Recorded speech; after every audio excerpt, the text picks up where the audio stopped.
All right, we're recording.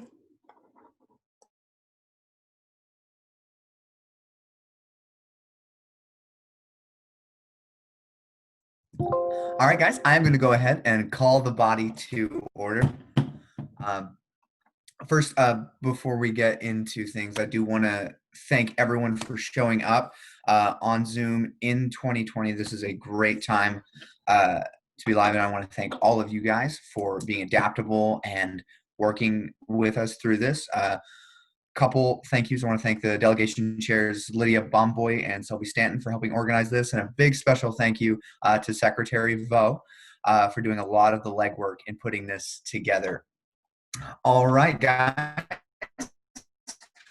I will now entertain a motion to seal chambers for a roll call. So moved. So moved. Sergeant at Arms, please seal the chambers virtually. It has been done. Has a roll been taken? Yes, roll has been taken and we meet a quorum. Awesome. All right. I entertain a motion. I'll not entertain a motion to unseal chambers. And I'll propose that by unanimous consent. Do I hear so moved? So moved. Awesome. All right. I'll now entertain orders of the day.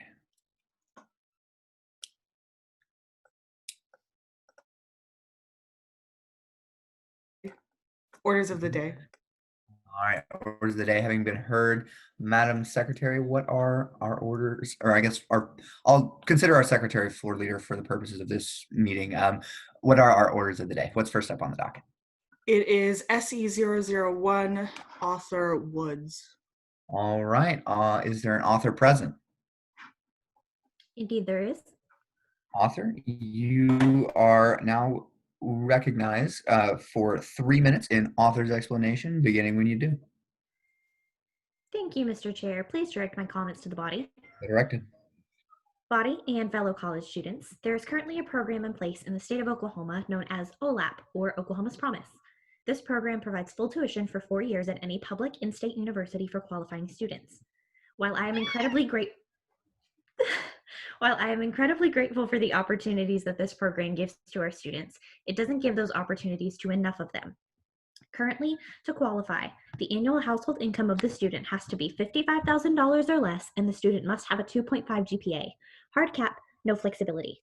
I am proposing a new tiered system of qualification that extends the annual income cutoff to $65,000 through 3 tiers, while also raising the GPA requirements associated with these tiers.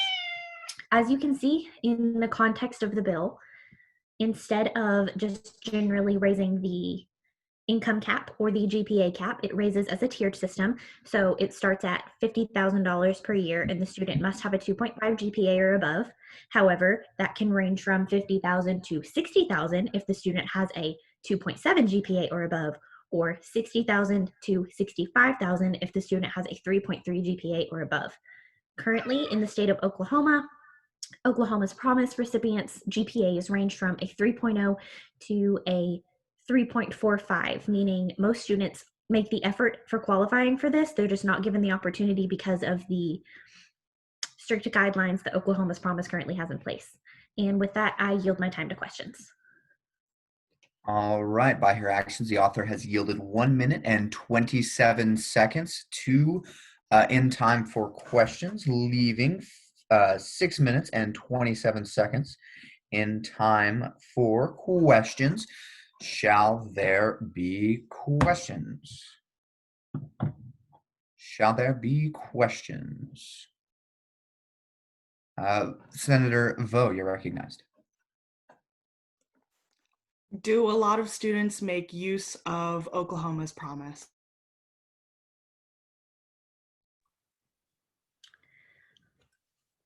I'm not exactly sure what you mean by a lot in context, but I do know that a great percentage of students here at my personal university at Southeastern Oklahoma State University do make use of Oklahoma's Promise, as we do live in a fairly impoverished area, especially here in Southeastern Oklahoma. And, throughout the state of Oklahoma, you can see that the quality and quantity of the students that are able to get into higher education programs is slowly diminishing because they don't have the opportunity to go unless they receive program fundings like this.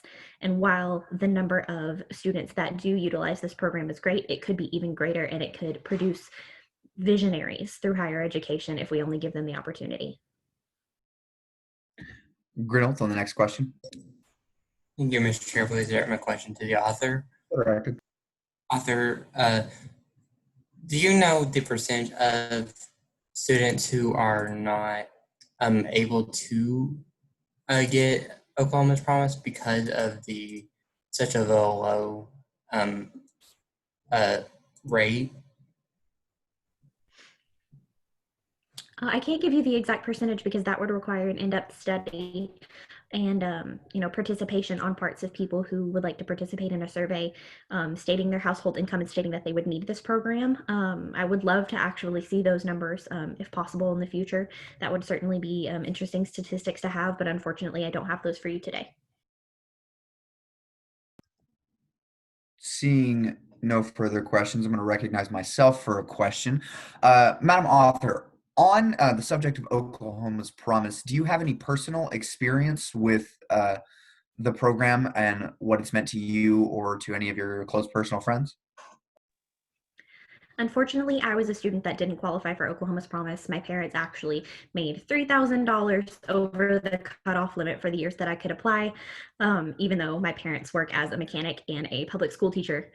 So obviously you can understand that that's not a lot of money that they're bringing in, especially with two college-age children. We could have definitely used the help, but I do know that it's helped several of my peers, including several of my close friends, be able to afford college, not only, with their own circumstances as far as their raising and their parents' background and themselves working full-time jobs to be able to support themselves, but sometimes like even those who didn't qualify will go back and try like the next years in high school. And I know I saw one of my friends break down in tears one time because she realized that her parents, even though one of them had lost her job, it qualified her to be able to be accepted into Oklahoma's Promise for the next year. And it was heartbreaking to have to watch that. Oh, on the next question. Thank you, Mr. Chair. Please redirect my question to the author. So, because you are lowering the GPA requirement, do you think that students who have continuously had a low GPA for every semester, do you think they are as deserving, let's say, of someone who has a higher GPA, who has worked hard consistently through high school to attain this essentially fee waiver? Actually, if you'll read in the context of the bill, the original GPA was a 2.5. For the lowest tier, it is only a 2.5, and so you could still make up to $50,000. So that's only a $5,000 difference and still have a 2.5. The next is a 2.7, and the next is a 3.3. I don't think this would deter anyone or be seen as a disrespect to those who had higher GPAs and who have worked toward this, just seeing as and I have a chart here, I don't know if I can screen share, but it comes from the official Oklahoma's Promise website, and it says that the overall Oklahoma senior GPA as of 2016 was between a 3.0 and a 3.10. And the Oklahoma's Promise core GPA was between a 3.31 and a 3.34. Gilmore on the next question. Thank you, Mr. Chair. Please redirect my question to the author. Direct. Author, is there a specific reason why you chose the $65,000 income? Because in doing things like this, especially when you're increasing funding for something, especially like education in Oklahoma, where they don't seem to like it, you only have to take baby steps in getting something like this instituted. I only raised the entire cap, a total of $10,000, which to some families can be detrimental for being able to put their children through school, being able to put yourself through school with the help of this program. Of course, I would like to raise it. Of course, I would like to expand this opportunity past the $65,000 cap. But right now, while I'm fighting just to get it instituted, that's the best that I could do. Bob Boy, the next question. Thank you, Chair. Please direct my question to the author. For the record. Author, so you shared some of the statistics. Could someone say that because of these students being accepted by O.I.L and having that college like paid for, that will cause them to maybe work harder in school and raise like the graduation rate for some areas? Absolutely. Not only would it raise the graduation rate, but it would, I do believe, encourage students to, work harder on their GPAs, which would in turn lead them to maybe applying for grad school, because that might not have been an opportunity that they saw for themselves because they had to use that money elsewhere, because they're not having to work several jobs to be able to support themselves in this area. And with that, I'll declare time for questions is over. The floor is now open. All right. Seeing no motions, I will declare that we are now in line for any amendments to the bill as a whole. Madam Secretary, are there any amendments? There are currently no amendments at this time.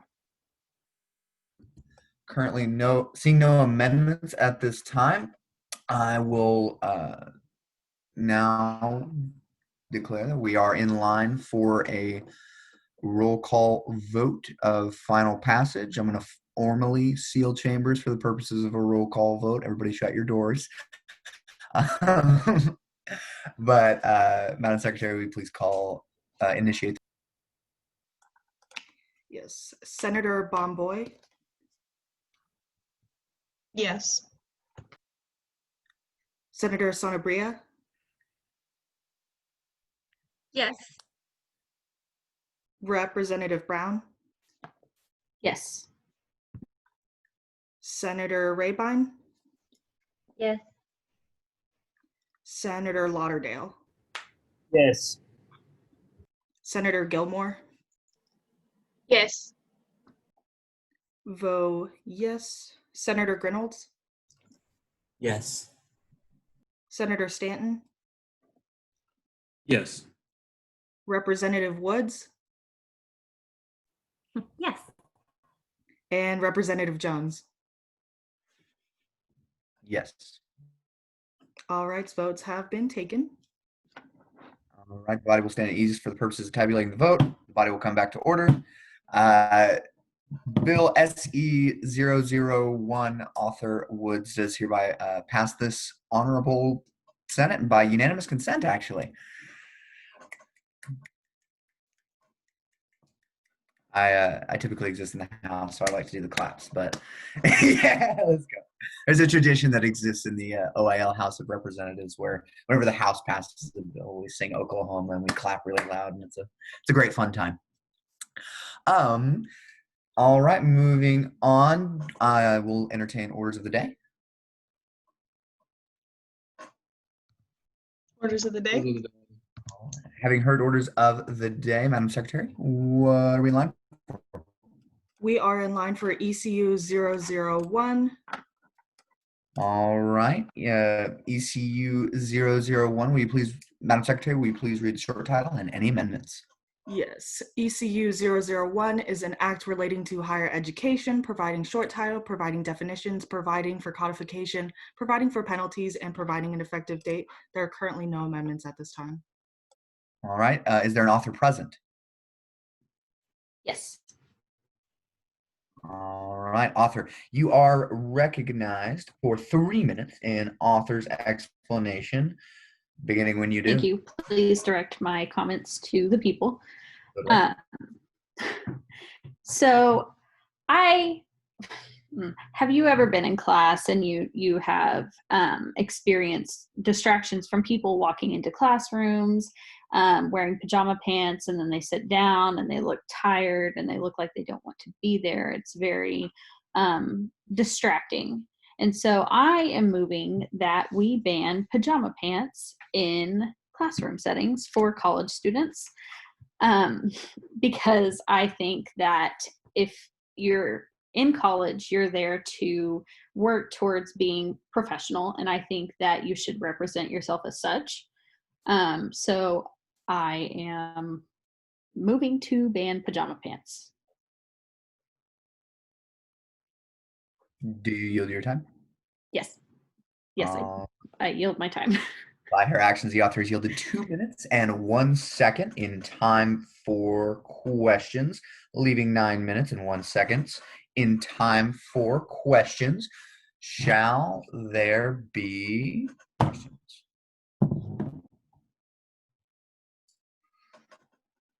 Vo on the first question.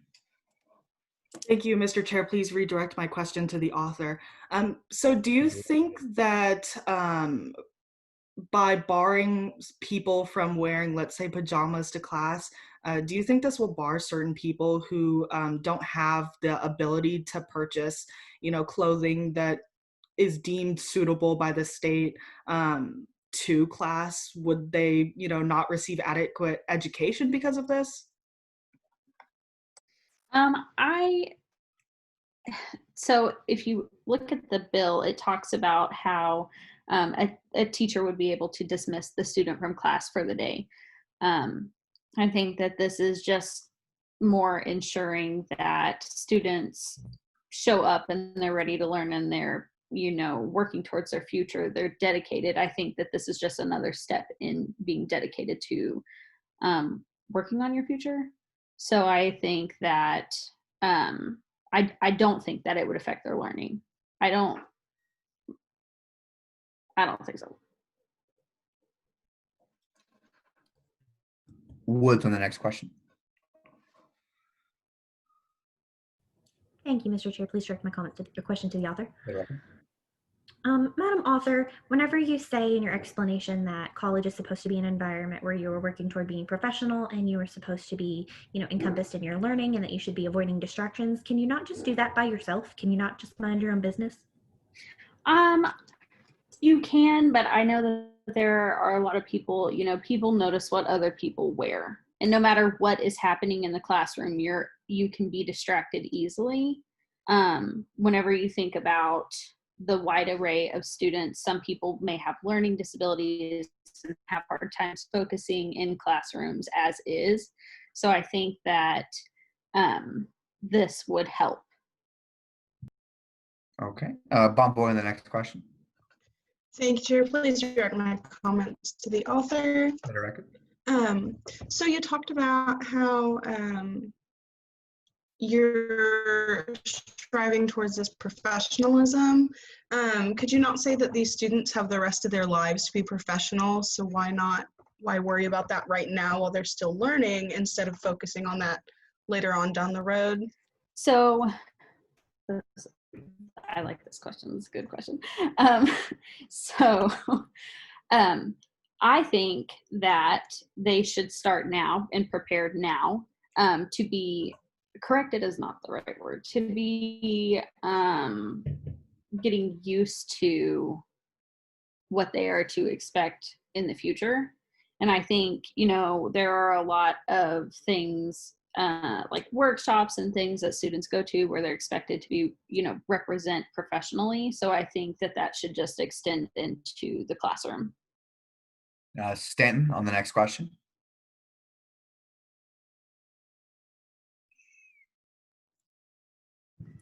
Thank you. Please direct my question to the author. Author, in your definitions for pajama, do you not, in your opinion, is it not too broad to define something you would sleep in or not sleep in? I think that should be left up to the teacher as to what they deem fit for their classroom. Gilmore on the next question.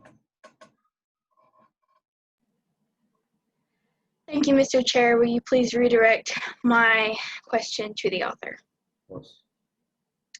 Madam Author, wouldn't you say that if a person is paying for their college education, they are not already dedicated enough, no matter if they wear jeans or if they wear pajama pants? You could say that, but you could, students get financial aid, students take out loans, some students' parents pay for their education.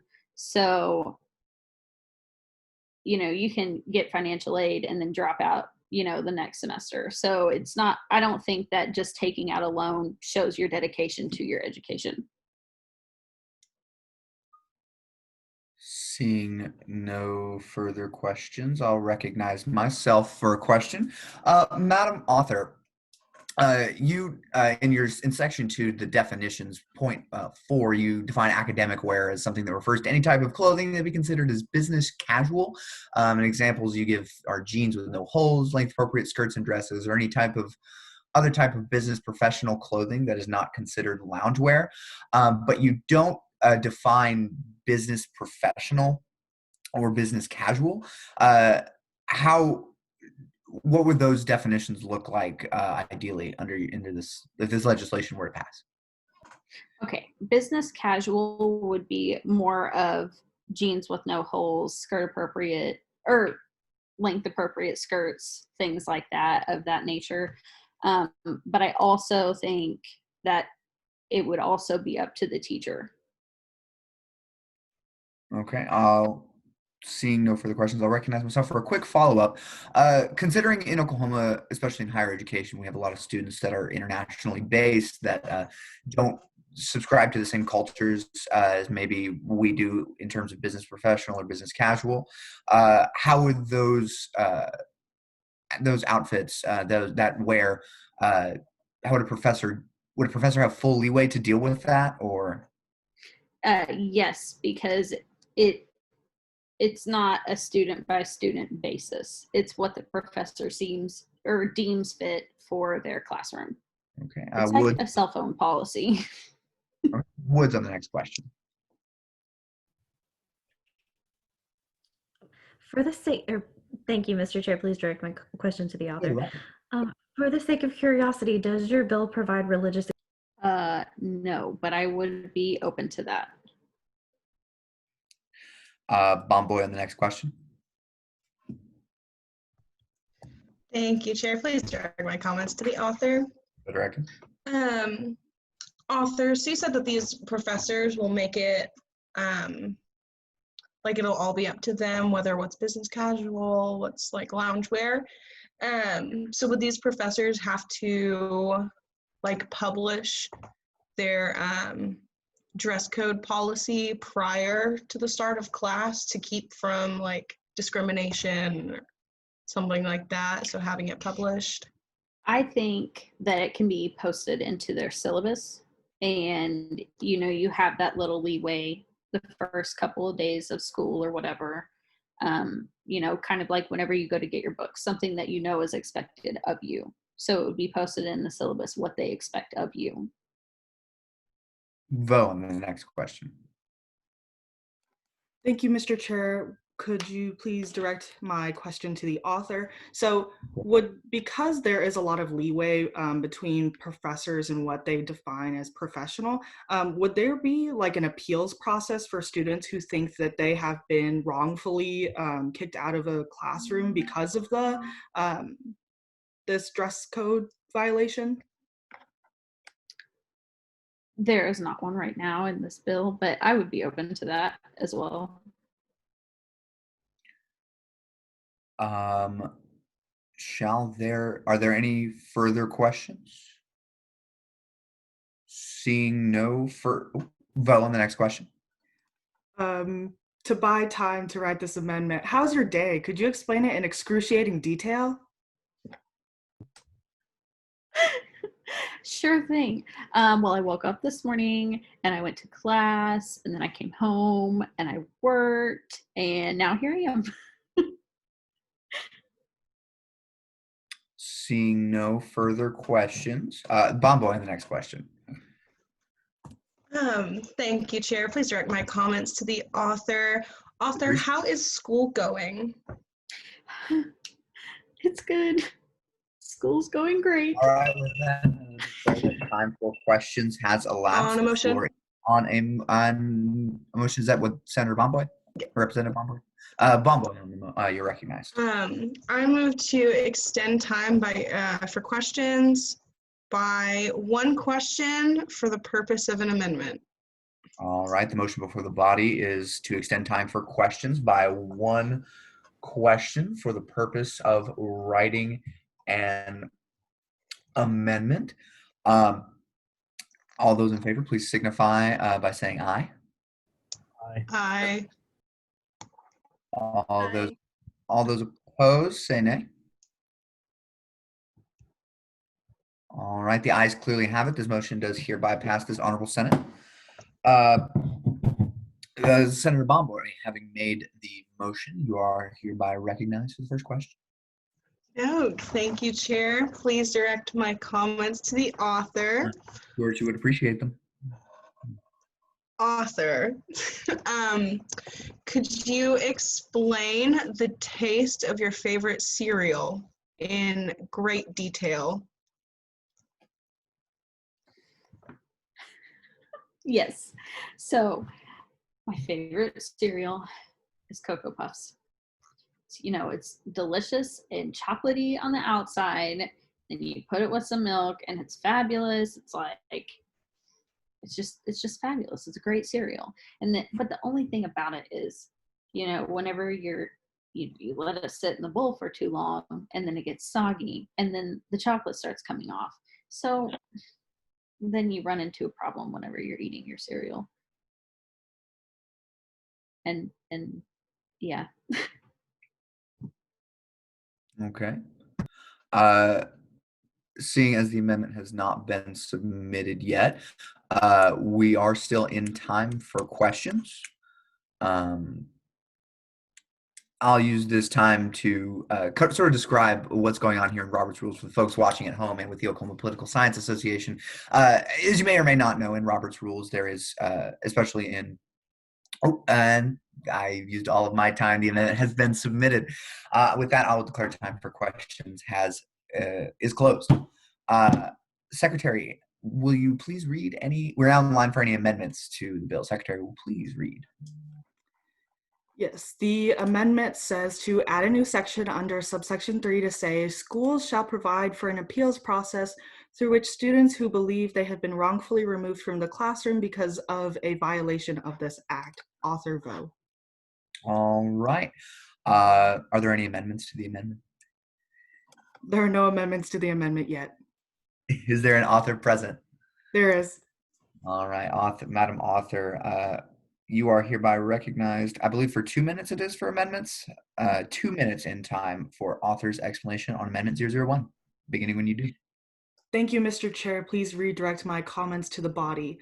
I'd love- During the question process, I asked the author if there was an appeals process that was being set up through the creation of this bill, and there is currently not an appeals process or an official, recommendation that there should be an appeals process. And I'm concerned that students may be wrongfully discriminated against by their professors or their teachers in the classroom. And so I believe that there should be an appeals process set up for any schools that eventually have to adopt this, should this bill pass. So I wanted to add just a little subsection to provide that kind of clarity. With that, I waived the remainder of my time. All right, by her actions, the author has yielded 1 minute and 16 seconds in time for questions to the author of the amendment. That leaves we'll call that 6 minutes and 18 seconds in time for questions to the author. Shall there be questions? Seeing no questions, I will hereby declare that time for questions has closed. We are now in line for a, forgive me, do amendments require a roll call vote to pass, or is that just a simple voice vote? Voice vote.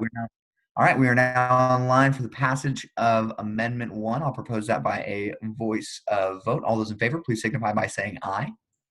Aye. Aye. Aye. Okay, all opposed, say nay. The ayes clearly have it. This amendment number 1 does hereby pass. Order. All right, the floor is now open. Do I hear debate?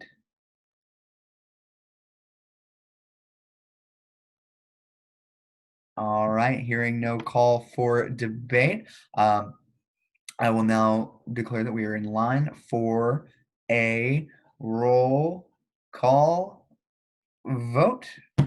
We'll formally seal the chambers. Everybody shut your doors. Madam Secretary, will you please initiate the roll call vote? Or actually, final reading and then the roll call vote. I apologize. Yes. So we are looking at ECU 001, an act relating to higher education, providing short title, providing definitions, providing for codification, providing for penalties, and providing an effective date. There's one amendment that has passed. It is to add a new section under subsection 3 to say, schools shall provide for an appeals process through which students who believe they have been wrongfully removed from the class because of a violation of this act. And so we will now move into a roll call vote. Senator Bomboy, Abstain. Senator Sonabria, No. Representative Brown, Yes. Senator Rybang, No. Senator Lauderdale, No. Senator Gilmore, No. Senator Vo, no. Senator Grinolds, No. Senator Stanton, No. Representative Woods, No. and Representative Jones. I'll abstain. All right, votes have been taken. All right, the body will stand at ease while we tabulate for the purposes of tabulating the vote. The body will come back to order. All right. Okay. With 1 in the affirmative, 8 in the negative, and 2 abstentions, this bill does hereby fail this honorable Senate. With that, I will hear orders of the day. I believe that's it, right? All right, guys.